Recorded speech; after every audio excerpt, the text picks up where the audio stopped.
मिरजेतील राधा गोविंद हॉल येथे निधी तांबडे यांचा वाढदिवस मोठ्या उत्साहात साजरा करण्यात आला। यावेळी निधी यांच्या वाढदिवसावेळी सर्व आजी माजी नगरसेवकांनी निधी यांना भरभरून शुभेच्छा दिल्या, तसेच तांबडे परिवाराचे आभार मानले।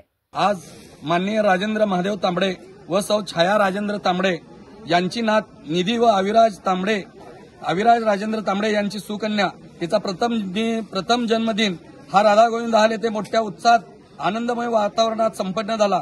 यावेळी नितीन राजेंद्र तांबडे व नम्रता नितीन तांबडे व सर्व नातेवाईक मित्र परिवार व आजी माजी नगरसेवक व सर्व मंडळी ह्या मिरज शहरातील व त्यांच्या इतर भागातून आलेले सर्व नातेवाईक इथे मोठ्या संख्येने इथे उपस्थित होते आणि त्यांनी निधी या बाळास आशीर्वाद देण्यासाठी आवर्जून इथे उपस्थित राहून आशीर्वाद दिलेला आहे। याबद्दल तांबडे परिवाराच्या वतीने सर्वांचे मनापासून त्यांनी आभार मानलेले आहेत आणि निधी या बाळास या पुढच्या कालावधीत तांबडे परिवारास व निधी बाळास पुढचे आयुष्य दीर्घायुष्य लाभू दे आणि तांबडे परिवाराला इथून भरभराटीचं आयुष्य लाभावं हीच गणेशाचरणी प्रार्थना करून आम्ही येथे जमलेल्या सर्व नागरिक मित्रमंडळी आप्तेष्ट यांच्या वतीने गणेशाचरणी प्रार्थना करतो की यांना पुढचं आयुष्य भरभराटीचं जावो। हे धन्यवाद। जय हिंद, जय महाराष्ट्र। दिवसभरातील घडामोडींचा आढावा घेण्यासाठी पाहत रहा N24 मराठी न्यूज।